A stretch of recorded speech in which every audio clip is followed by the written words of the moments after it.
Good evening / afternoon, everyone. We trust everyone's family and friends are well. Welcome to our task force discussion on getting back to work safely under a global pandemic. We started, the people on the screen tonight are part of the COVID safety task force at the Producers Guild. We started this task force to discuss how to move our industry into a place where we had one industry-wide guideline that we could all follow. Since that doesn't seem to be happening as quickly as we would all like, and there are a lot of us going back to work even now, the PGA Task Force decided to take the good work we've been doing and publish a series of documents that a producer working in a non-studio environment could use as a guideline for planning your safety plan. So in other words, what we're doing will be specifically for producers working on independent productions. And I know some of you have heard this before, but I'll recap of it for those of you who are joining for the first time. We have 8 different documents. They consist of a summary of the AMPTP document and the Safe Way Forward documents, written specifically for the point of view of the producers. A Greenlight document that we're going to go through tonight. A red light protocol, that is, what do you do if somebody tests positive on a production? A budgetary guidelines document to talk about how to make sure you're budgeted for all the COVID safety issues. Codes of conduct for both the crew and the producing team. Clear HSS and HSM job description and accountabilities list, and notes from the field, which we hope to be an ongoing postable maybe social media account where suggestions and helpful hints from other producers and all of us that have already been in the field testing out some of these protocols.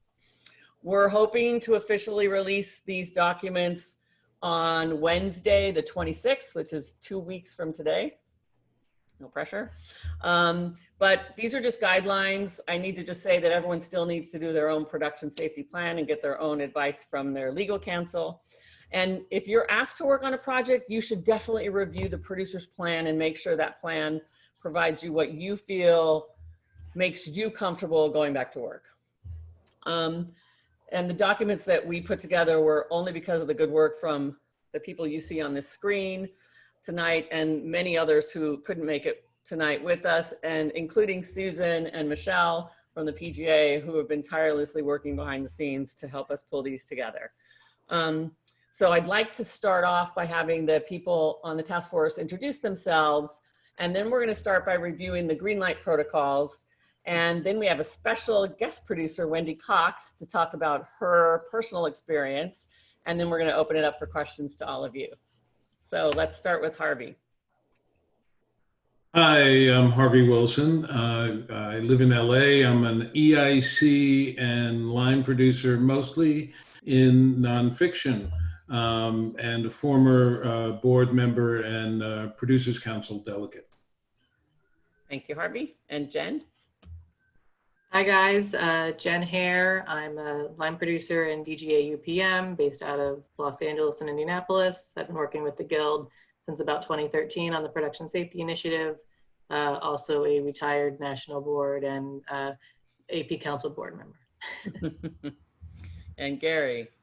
Hi, Gary Lucchese, former ex-president, along with Lori McCreary of the Producers Guild, now president emeritus. And I think it's safe to say that or it's honest to say that one of the reasons that I became involved with this project was so that I could kind of be as educated as possible about how to get back to work. You know, we're all producers too, and being involved with this task force, I thought, well, maybe I'd get even a little more insight into it. So that was part of the purpose of doing it. Great, Gare. And Chris. Hi, everybody. Sorry I'm a few minutes late. My name is Chris Tomes. I'm a prior chair for the New Media Council. And I also, my day job's head of creative services for the Walt Disney Television Studios. Small day job. Yeah. So we're going to go through, Chris, we're going to go through the Greenlight document that I think we're on version 7, if you want to pull it up. We're just going to kind of go through and summarize some of the sections. And the Greenlight document is basically to help you if you're trying to decide whether or not you're ready to greenlight a project, to put your plan together and go into production. These are questions that you need to consider to make sure you have all the information, and can make an educated decision on when to go into production. Many of the studios and networks are asking the producers to make the decision about when they're ready to go back. I've had 2 studios ask us, and it is a daunting, it's a daunting thing to have to go through, but all of these things will help you. And a lot of this is from really good work of people having to have already gone through it and forgot some of the things. So here we go. You know what, I'm looking at the chat, and can Michelle and Susan please introduce yourselves, because everyone's wishing for you guys to speak as well. Sorry. Hello, I'm Susan Sprung. I'm one of the National Executive Directors and Chief Operating Officers of the Guild. Michelle? And I'm Michelle Bird. I'm Associate National Executive Director based out in New York. Thanks. Thank you. And thank you, Monica, for helping me with that. So the Greenlight guidelines are to help us determine whether or not to greenlight your production and what to consider before starting. So it's set up, if you guys have seen some of the CDC guidelines where it asks you all these questions, and if you answered yes to this, move on to the next step. It's kind of how this is set up. So the first section is just general safety considerations. So basically, do you have budget to find a qualified health and safety supervisor and health and safety manager? And it gives some specifics, if you're unscripted, how you might get by with only having one of those.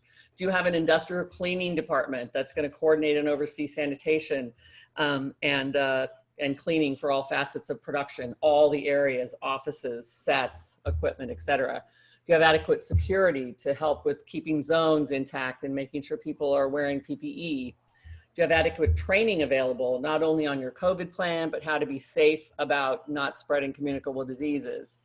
Do you have enough COVID-19 PCR tests and the availability for the entire show, and also to get the results from a lab in time? This seems to be one of the biggest sticking points right now for many people going into production. Do you have a method for a daily pre-check? So, you know, proof screening questions and temperature checks. And at a minimum, have you procured enough N95, or in the case of where there's an issue in the territory, KN95 masks and face shields for all your cast and crew members to replace them daily? Can you provide access to hand washing and sanitization at all the places in your workspaces throughout the production day? Do you have enough spaces and enough space within the spaces to provide physical distancing for everyone on the crew? This is also another big deal when it comes to stages and also just production offices. The amount of people you can fit in those is much fewer during COVID than you could when we used to jam them into little cubicles. And does the cast and crew have access to COVID-19 health and safety hotlines and mental health resources? So if you can answer yes to all of those, then you're going to go on to what Jen's going to describe as the creative considerations. All right, so things to consider regarding your script or creatively with the project. Do you have the ability to follow recommendations required by SAG-AFTRA? What are they putting into place to safeguard their actors, and can you comply with that if you're a SAG signatory show? Have you addressed the script with the actors and discussed their comfort level with what's required of them to tell the story? You got to check in with your cast, making sure that they're comfortable coming back to work and what that story is that they're needing to tell in this environment. Are there any cast members that have underlying health conditions that may make them vulnerable and are uncomfortable to work due to COVID-19? If so, can you film that cast member alone or rewrite the sequences to offer a safer work environment? Something else to consider.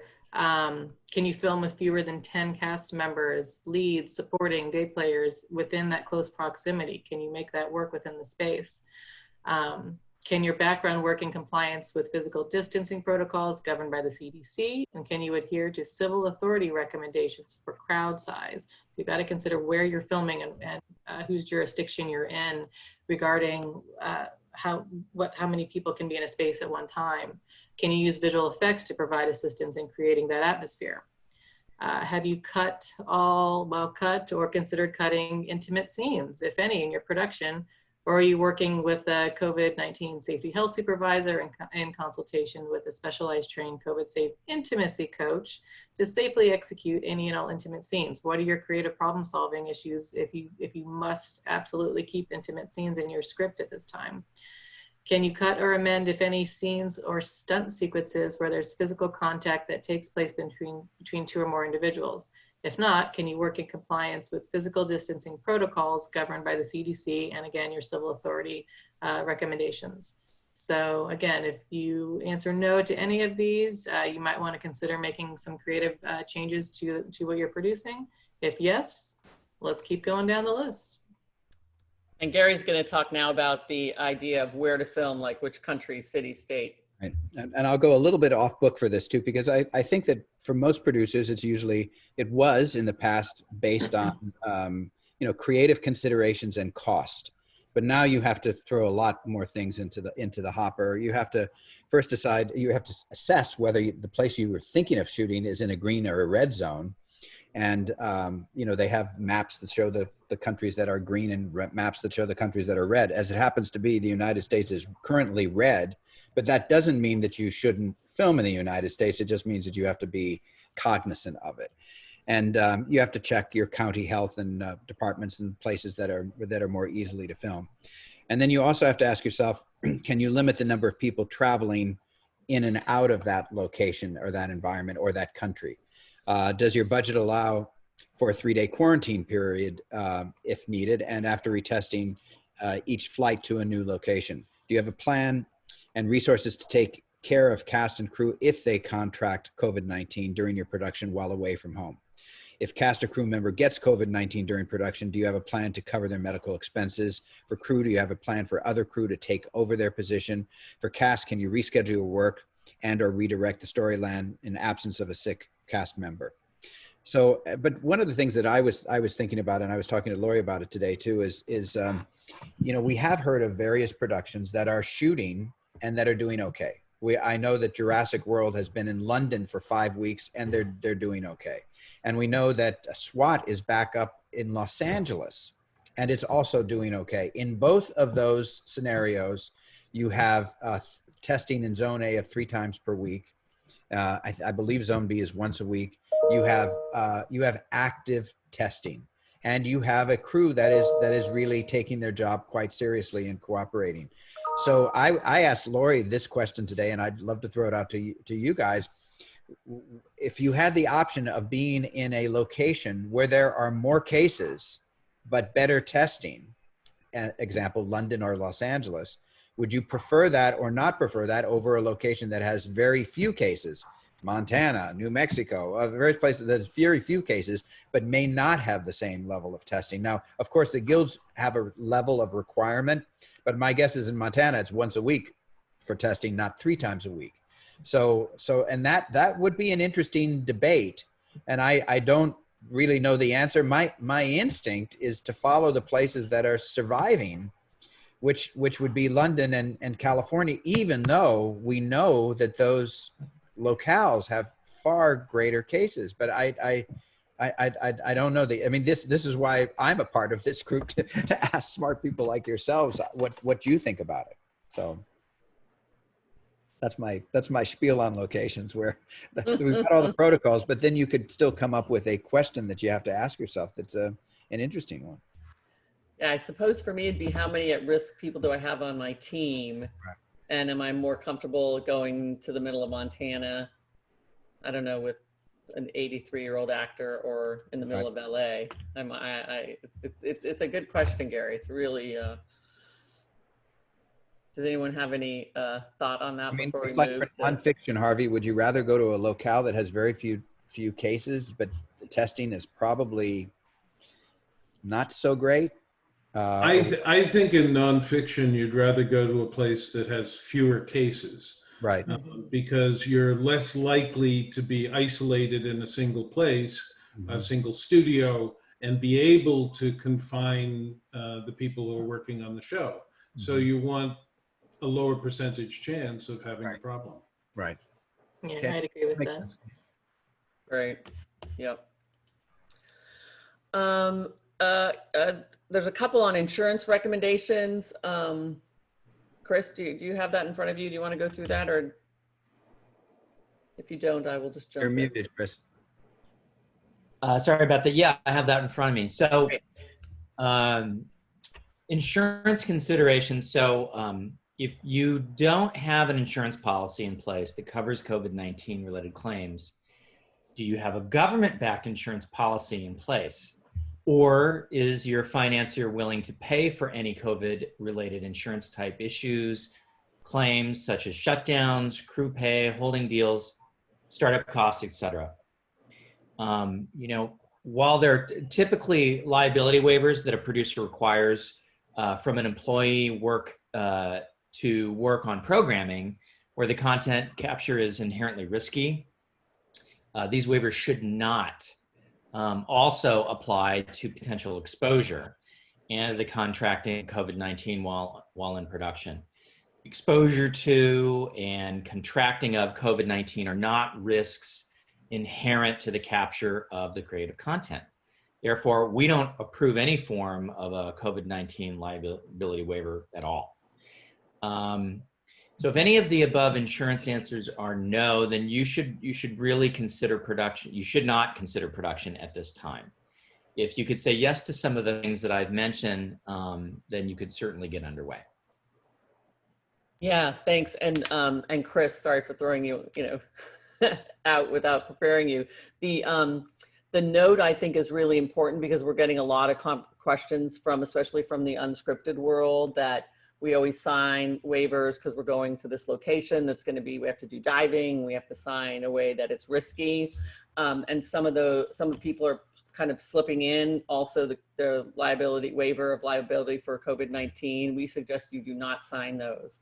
It's okay to sign something that's a general safety waiver that we would normally sign in the production of an unscripted show. That might be a little tricky. Again, if there's some kind of stunts or things like that you're going to be around, but please don't sign anything that limits the liability of if you happen to contract COVID-19. We don't think that they will hold up, especially not in California, but we also suggest that you don't sign them. So assuming that you answered yes to all the questions that we laid out really quickly, that you'll get the documents in a couple of weeks so you can look at them more in depth, we'd love for you to then to start considering these kinds of things. So document the current health department protocols that are in the jurisdiction that you're in so that you know what you're up against in terms of whether or not they're more strict or less strict than what the protocols are that you have to have in place for the entertainment industry. We suggest doing a test run for your screening procedures and the testing. We've done this on a couple of our productions, and we're so glad that we literally just said, okay, we're going to take 2 of our people who are in our production office and run them through the testing protocol to make sure we can get 20 people through in 3 weeks. And we actually ran into issues with just getting 2 people through. So it's a really good thing to kind of test out. It's like the old thing when we used to do film tests. So take the film test line item that you might have and do it and try your testing procedures. Hire your health and safety supervisor or officer. Designate as many jobs as you can remote. A lot of productions are having all their accounting remote, doing everything paperless. Much of their production office can be remote. Our unscripted shows, we literally don't have one central place. My EIC on one of my productions is London based, which I would never have done before COVID. But now, as long as they're willing to work on the timeframes that you're working on your Zoom calls, you can have almost every department have some people working remotely. And what that does is if they're never going to interface with your main crew, then they don't have to be under the same strict protocols of testing if they're never going to interface, and they just do everything remotely. So there's lots of things you can do in that world. You also want to make sure that we're suggesting doing home kit rentals. So if people are working from home, that you do a kit rental for them so that they can cover their expenses and internet, all of that kind of thing. The other big thing that we should all remember is check in with your talent and make sure, even if you're comfortable, make sure your talent's going to be comfortable traveling. Speak to them specifically, especially if you're the main producer. Talk to them see if they have any considerations. SAG's going to speak to them anyway, but it'd be good for you to kind of preload them on what you're thinking and make sure there's no considerations that they might have. Also, make sure that they understand that certain things that we consider star requests are not going to be as easily handled by a producer in COVID. Their friends and family visiting the set is a no-no. Special requests in terms of catering and special food is all going to be subject to the same restrictions as the COVID-19 safety plan sets up. Lori, I had a question Yeah. that I know is in the document, but you mentioned it, I believe, last week, and that's the 10-hour recommendation from health officials. Mm-hmm. So, and I know that that's something, it's just reasonable work hours when you're working home or remote, because you can easily lose track of time and just keep going. Yes. Yeah. So that's a really good point. I mean, the 10-hour workday is what all the epidemiologists recommend. So you have to stagger certain teams, like your AD teams, and Grip and Electric and Teamsters especially. And also anyone that's working from home, you should have set hours. And if you're on the producing team and reporting to people on the team, you should make sure that they know that you all agree to what those hours are. Obviously, we know there's production issues that you're going to get a midnight call at some point, but as a rule, you should really set and try to keep the 10-hour production hours just for people's safety and health. Thank you, Chris. It's a really good point. And then update your budget to match your COVID safety plan. We're finding anything from 15 to 30% additional to your typical budget if you had a pre-COVID budget. I don't know if anybody's had any more updates on that, but we eked out 15% on one of the unscripted big, I won't say what the studio is, but one of the big, they gave us 15%. We turned in a 25% more budget and they gave us 15% more, which I was happy we got it, but we have to, carefully spend the money. Mm-hmm. And then we have a couple more. Harvey, you want to go through the idea of making sure that your heads of departments have a backup in case they test positive? Sure. Before you begin, you should get your heads of department to agree that there's somebody who can step in if they step out. And we suggest you agree in writing. And that means your second AD should be able to replace your first AD. Your DP maybe should have somebody, a second camera who can step in and take over as DP.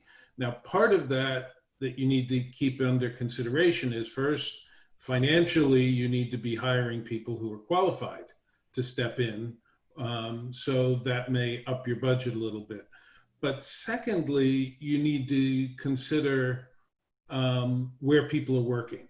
You may want, for instance, if you have an art director, you may want the person who's going to replace them to work outside of the first bubble, outside of the bubble that they're working in, maybe on a second shift, so that if someone gets sick, if your art director gets sick, they haven't necessarily infected the person who's going to step in to their place, because you may have a couple of days before everyone in that group who you've now traced, who you've done contact tracing with, is clear to come back.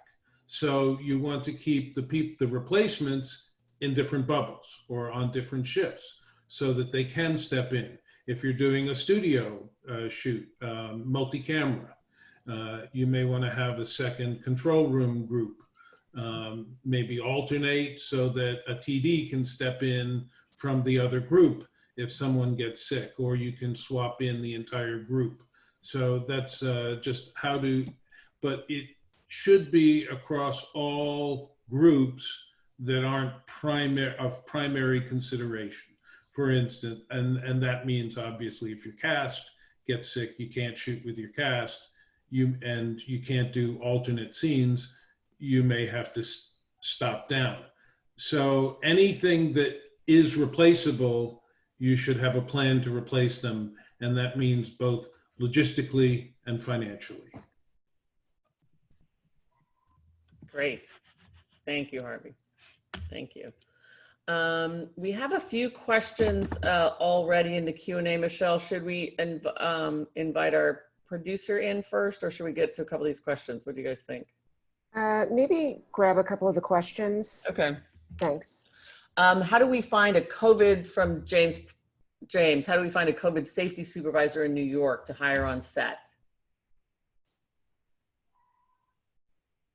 Well, there are some companies like Carbon Health that are working nationally that are providing support, and you can look to some of those medical teams if you're looking for a medical supervisor.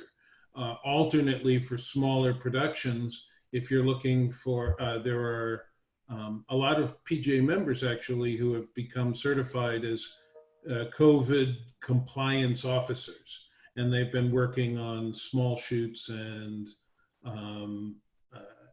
some of the commercial shoots, and you could reach out to some of them. It's a couple of options. Yeah, that's great. Great.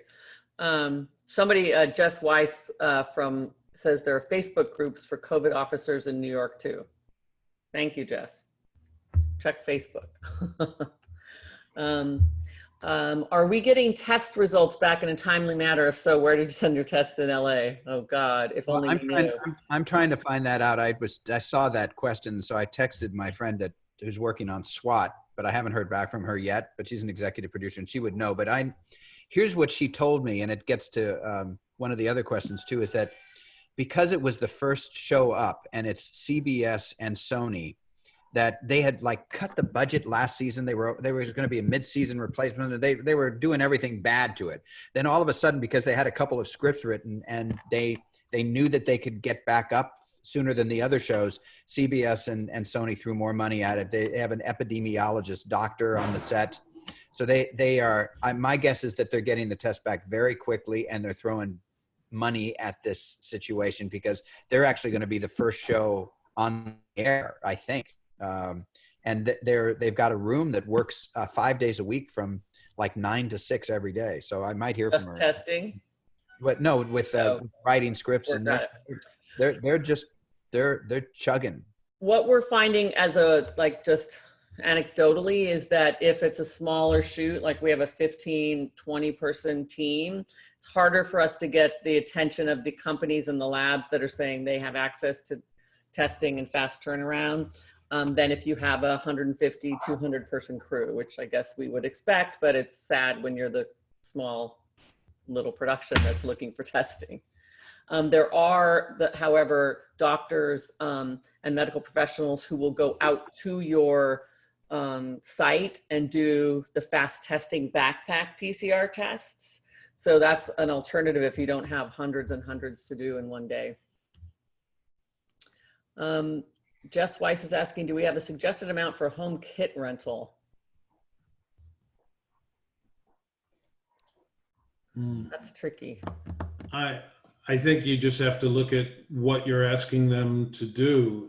It's typically computer, telephone, and internet lines. But do you take it to the extreme of like, well, this is my workspace, and I mean, it can get extreme, but I think you find the average. I think being able to offer something is the optics of it, right? It's like you're not ignoring the fact that, yes, I'm asking you to work from home, and you're going to be using your own resources that you'd be paying for as an individual versus what we would be paying for to have you in an office. So judge what those services are and find something commiserate. But I think being able to offer is going to go a long way. So just keep that conversation.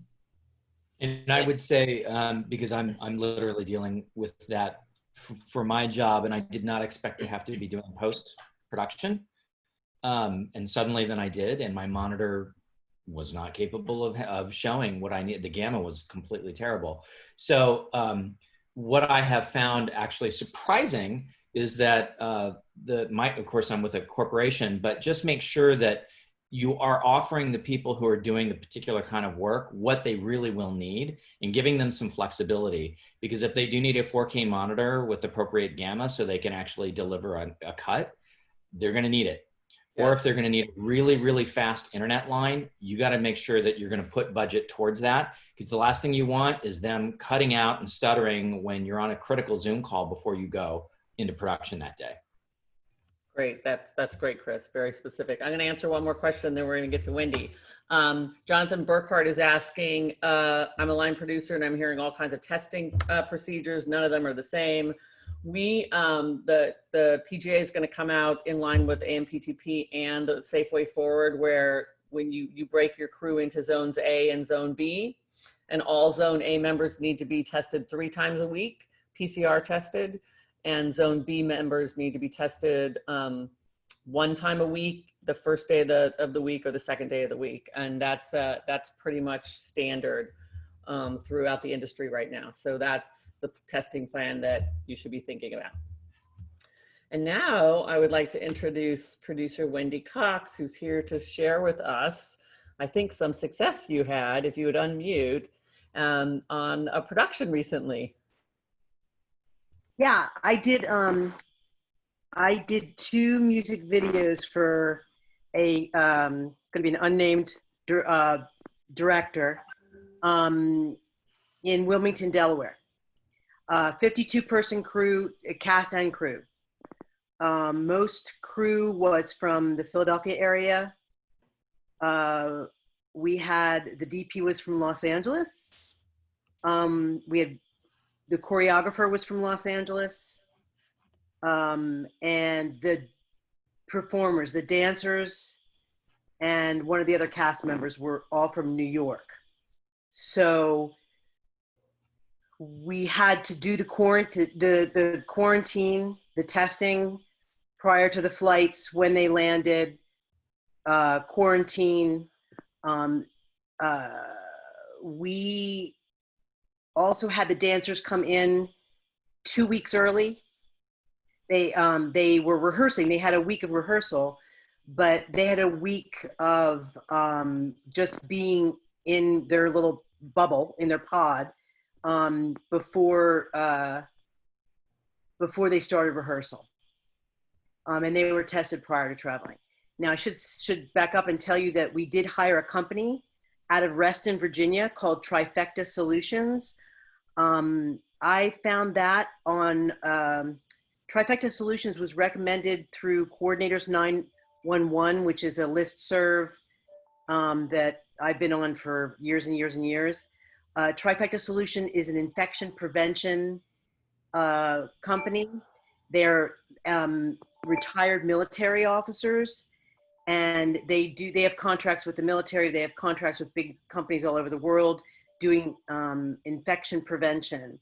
And like I said, they were recommended through Coordinators 911, recommended through HBO. I think somebody said HBO had recommended them. So I just called them cold. That's the only recommendation. And it was Wow. it was a total crapshoot. I had no idea. And these are people who don't have experience on a film set. They don't really understand how they don't quite understand how it works yet. Hey, Wendy, I think something went over your microphone. Oh. There, better. Thanks. Oh, okay. Sorry, I'm not at home, so I don't have my usual setup. The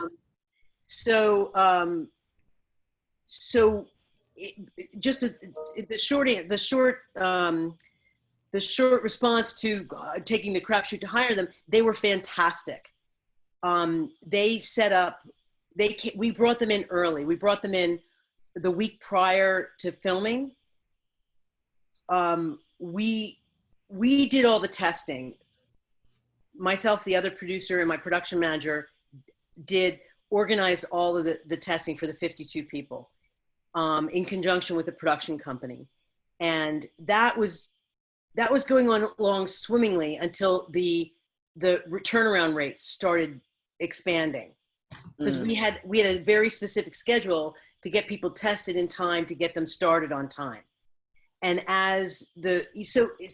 what I want to say to everybody is that it's very fluid. Like you can't know that this is going to happen. Suddenly the testing times were going from 3 to 4 days to 5 to 8 days, getting results back. And it was it was a little frightening. We managed to get to the starting line without any problems, but I think we just had dumb luck. And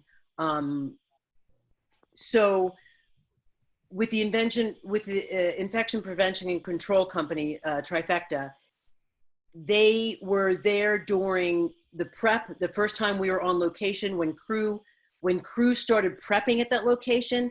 They had a health screening tent set up, and there was only one entrance to come into our location. You had to come through the location. You did a daily questionnaire. You did it prior to getting to the health tent, and then you did a screening at the health tent. You got the pulse oximeter. You got just a brief, how are you feeling? Did you do your health screening? And then a temperature check, which a lot of people say that's just theater, but I think it may be just theater, but I think it also helps. I think it helps with the crew. It's a psychological thing a little bit. The more you do, the better protected your crew feels. And in the end, our crew was really, really grateful. All the stuff that we did. We ordered a lot of PPE. We knew that the company we were working for would use it, any leftover. So we kind of over ordered. We had face shields and the N95 mask, the KN95 masks for everyone. We gave everybody a little personal, hanging hand sanitizer, so they could have a hand sanitizer hanging around their neck at all times. And the thing is, we had dancers and we had choreography where people were touching each other. Wow. And did you have anybody test positive, and how long was your shoot? Our shoot was only 4 days.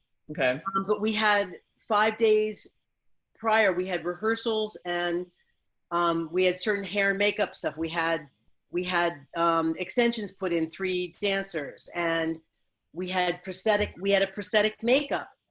And they were close contact. So that was all close contact, but we had nobody test positive. The crew was on, they wanted to be as safe as possible. There was nobody who they wanted us to err on the side of caution rather than, we didn't have anybody wearing a mask around their chin. Everybody was very concerned and very grateful for what we had done and put in place, which I was, like I said, we followed the safe way forward, and as closely as we could. I think Trifecta, this was a great learning experience for them, and they were very grateful to us that we were allowing them to ask as many questions as they had. And also we helped them on set. Like when they went on set, I would stand close to the health safety manager, and if he had a question, he'd come to me first, but I was telling him who the chain of command was. Like I said, so the first AD is in charge of the set. And so, those things got worked out with this company that's now getting literally buried with requests. Wow. Wendy, did they also do the testing itself and do the lab, or was that separate? They did not do that for us, but they are doing that moving forward, because we had already started that, and the company that we were working for had something set up in Philadelphia. Mm-hmm. So we just did that. We just went with that. And that worked out for us. Like I said, we were very lucky. We were very lucky that we got in the test results back.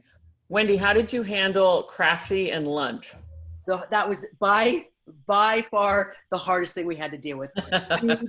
Food was the hardest thing we had to deal with, because we had an executive producer director who is used to quite the setup with food.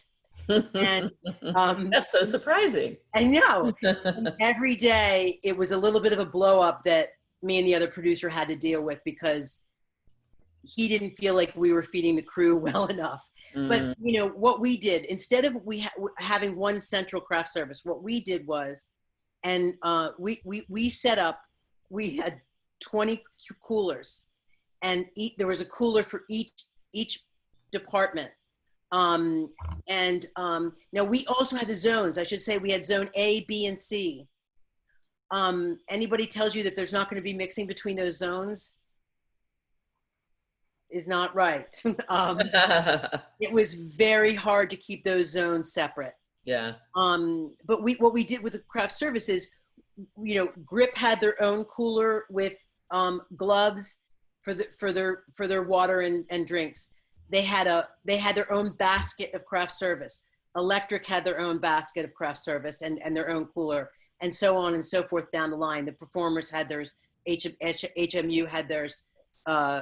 Costumes, so on and so forth. So we did it individually. And then lunch, breakfast and lunch, our caterer just stepped right up. Everything was separately packaged in a handled bag. And we had tons of vegan who had all sorts of food issues. Because they're dancers. We had a master list that changed every day, and it was a pain in the butt. Did people order and then the caterers delivered it that way, or how did it work? We didn't have pre-orders. What we did was we just told them what the limitations were. Okay. We just didn't have choices. But the thing is, that bag was so full of food, and there were so many options within each individual person's bag that the only person that was complaining was the person I previously mentioned. So that, and she got compliments, and we got a lot of compliments about how good the food was, considering how we had to deal with it. Now, I will say that our production staff, our coordinator and assistant coordinator were exposed, and we could not bring them onto set. And so for a while we had them working out, and then, so if that happens, I think the backup people is really important, because all that fell on me and the production manager. So guess who was doing, wow. Yeah, well, we had it was only 52 people. We had a small crew. So guess who was doing those food things? I mean, I felt like a waitress, and I never want to do that again. But you know, it's just, we just had to get through the day, and that's all that was. And Yeah. it was only 4 days, so I could, you know, but I think that backup, we actually were confronted with that. We were confronted with the fact that they didn't test positive, but they were exposed. They were living in a household where somebody tested positive. So we couldn't bring them anywhere near us. Got it. 2 more questions. Yes. Sorry, Gary, were you going to say something? Wendy, you put the crew up, I take it, in Delaware? The dancers and everybody, they were in their hotels or something? The dancers were completely isolated. The DP was in a hotel, and he quarantined in that hotel for 2 weeks prior to the shoot.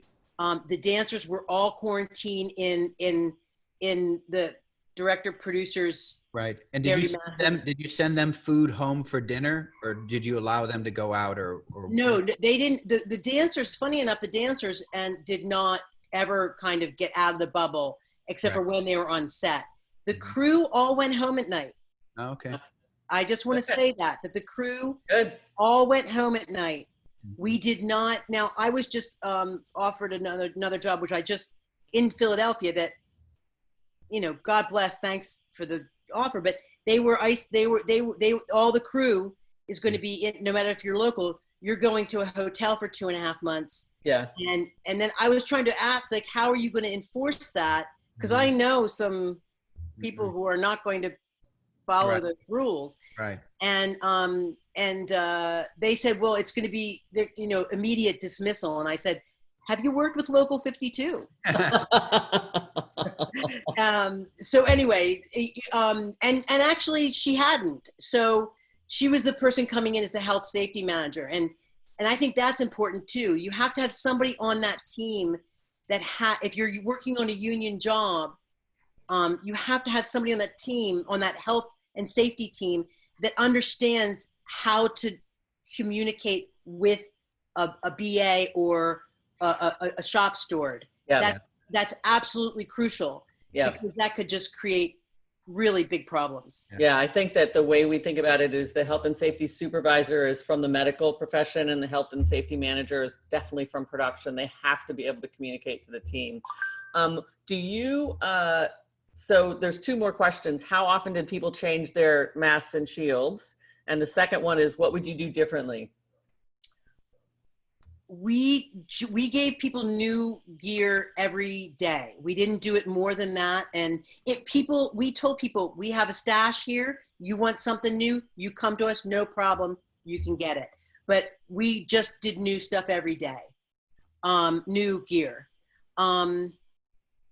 What would I change? I would have backup crew. I would have, the thing is, again, we were a small crew. It was only 52 people. And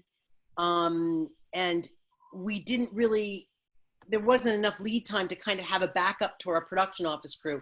And since both me and my production manager come from production, longtime coordinators, you know, we could pull that slack, but we also had to do our own job, and we had to do the COVID stuff. And I got to say to all of us that is really a challenge. Hiring this company was really helpful, because at least I had a partner. But it was a lot more work. This was a lot more work, and it's already a lot of work. So the only thing I would change is that suggestion about having backup crew. I don't really exactly know how that works, but I think that's a great idea. Great. How do you, there's a couple more, and I can open it up to Wendy and anyone else on the panel. How do you work with departments like Scripty who can't stagger for lunch, or French hours, which most of them dislike? Did you shoot French hours, Wendy? Did you shoot 10-hour days? No. Well, You tried. That was our intention. Yeah. We tried. Now, I don't know if I've only done one other music video in my entire life, and I thought it was going to be my last one. It was Mariah Carey back in the 90s. But here I was doing another one, and I thought we were going to stick to 10-hour days, but we had 2 12-hour days and 2 10-hour days. So Okay, that's good. How do you suggest having backup crew holds already tested, a flat fee to wait? I mean, one of the thing in our document, we talk about having each person designate from the team that's already there, someone to fill in. If you have a camera team, and you could have a camera operator who could bump to DP who's ready to bump anyway. A lot of those kind of positions would be happy to fill in the case where someone is exposed or test positive. So, but the key, I think, as Wendy is confirming, that is to have those conversations before anyone gets sick, before you start even prep, or during prep, who do you feel comfortable taking on? Because once somebody is either testing positive and is in that world, it's harder to, I think I would have a hard time thinking rationally. And by the way, even a producer, and that person has to be in the same testing protocol or bubble that you are. So you want to make sure that whoever your second is in the same testing protocol. Oh, someone's saying I had the issue on my show that the backup also tested positive. Sorry, Jess, that's a drag. And let's see. Let me see if there's another. Okay. Who has it been everyone's experience? What has been everyone's experience with the networks and or studios with the COVID extra costs? Are they asking you to jam them into already existing budgets? Anyone have experience with that? As I said on SWAT, they threw more money at it. Yeah, I'm budgeting, and I have an extra $1 million in anticipated COVID costs, and they're looking at it. We don't know how they're reacting. They're looking at it now, but they're picking themselves up off the floor. But they knew it was coming. They told us budget the project and plus the COVID, and so we've put a lot of guesswork into what we think the plan is going to be and what we'll need to support it. But yeah, I mean, they're looking at another $1 million, and whether or not they want to absorb it is currently being reviewed. So. And Glenn is asking what percentage of the overall budget is that $1 million? So I think we're sitting right now at like 9 million overall. So Okay. another So one. it's a little over 10. Yeah, that sounds reasonable. We've been asked by our networks to give them the specific COVID costs, because I think that they're probably pulling it from other buckets in their production resources. So make sure that when you are budgeting that you set a global or something, so you know that all of this is COVID related and it's easy to give somebody a printout of that. Do you have guidelines for rates of crew member who test positive? Is that a simple workers comp claim, or should that be budgeted in? Well, it would be a WIMP, but not a simple. It would be a workers comp claim in most cases, but we also suggest in our budgeting document that you put aside 10%. I know it sounds a lot, but at least some kind of contingency for those COVID related items that we cannot anticipate, like somebody testing positive, which would include holding them at, in their hotels and their per diem and whatever their holding fees are and all of that. So I think while some of it may be covered by workers' comp, you want to make sure that you're covered for those kind of intangible, having someone else come in and take their place. Jen, do you have any? There are rumors, unofficial rumors, so don't spread it around, but unofficial rumors that what's at the bargaining table is legit. This is one of the sticking points with the studios and the IA, is they're fighting for a minimum of, what did I write down, like 4 hours of training time, was it training and testing time, paying a minimum of like an 8-hour work hour, and like maybe 5 days of sick pay. Like all this is just sort of floating out there on the table, but it is being bargained. And so don't be surprised if it comes down the line that that's what's coming out. So. Thank you. On a one-day shoot, how would we handle testing? It's a good question. I think that in anything from a 1 to a 2-day shoot, it's the same protocol, which is you test within 24 hours of showing up on set for the first time. And that's sufficient to do a 1 or 2-day shoot. And we know that SAG has specific guidelines that cover that they've issued. Yeah.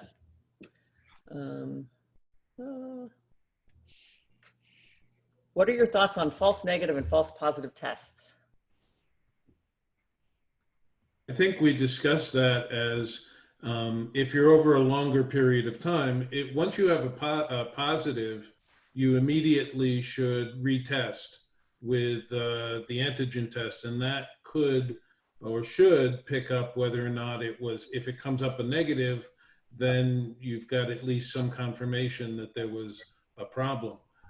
False negatives are harder to target because a lot of people you're probably going to be getting more false negatives than positives because people may be infected, but not yet shedding sufficient virus to be picked up by the test. So Right. Those are very hard to judge, and it's all about frequency of testing.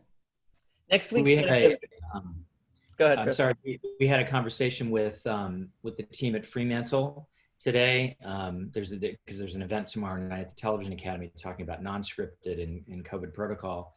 And they said that there was quite a few times where they would get a false positive and they did a 2-test follow-up. So they would follow up with another test to make sure, and then another one just to be absolutely critical, especially because they were doing bubbles with people like on American Ninja. And so they had to be absolutely really, really careful. Yeah, that's right. And I was just going to say, next week, we're going to go through the red light protocols, which includes this 2 testing. Retesting includes another immediate PCR test and the fast acting antigen test. And if both of them come back negative, the epidemiologists say it was probably a false positive. So that will. The one other thing I want to suggest to people is once your crew members get tested, they must be isolated, because someone could get a test and then in the time period that they're waiting for the answer, whether it's 24 hours, longer or shorter, if they go to a store or just stop and go to dinner or meet with their, family. They're risking infection that goes beyond the test. So the test becomes meaningless at that point. So when you have a crew and you say, we're going to have you tested, but then you have to isolate until we have an answer, or until you're on the set, until you're working, because it's that period of time between the test and the work starts that you're probably finding a lot of people getting infected and carrying it into the show. Thank you. What's the name of the fast testing backpack company? One of them is Cirrus DX, CIRIUS DX. In terms of the crew, this is a good Jen question. Is testing considered part of the workday? How are you accounting for paying for quarantine days? So for me, I mean, I think, again, it's still being approved, but yeah, I mean, I've budgeted a certain, just an hourly amount for testing time and like training time. Like, here's our production plan, here's how to do PPE, that kind of training. Now, that could contradict what comes out of the bargaining, but for right now, I at least have a pocket of money set aside. As far as quarantining time, I don't have anything extra set aside for quarantining. So, I mean, we're all going to try what system works and figure it out from there. Thank you. Does anybody have a thought on shooting in southern Italy?